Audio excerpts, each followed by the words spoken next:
Good afternoon, welcome. This is Jamb here. 2013 government pass question. Question 13 says, which of the following advocates equitable distribution of wealth?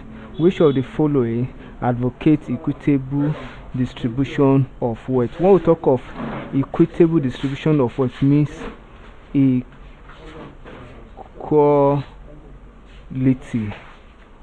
of resources sharing.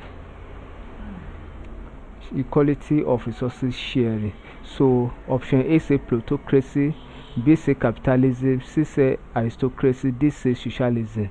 Socialism advocates for equality, and it is the direct opposite of capitalism system. So option D is correct.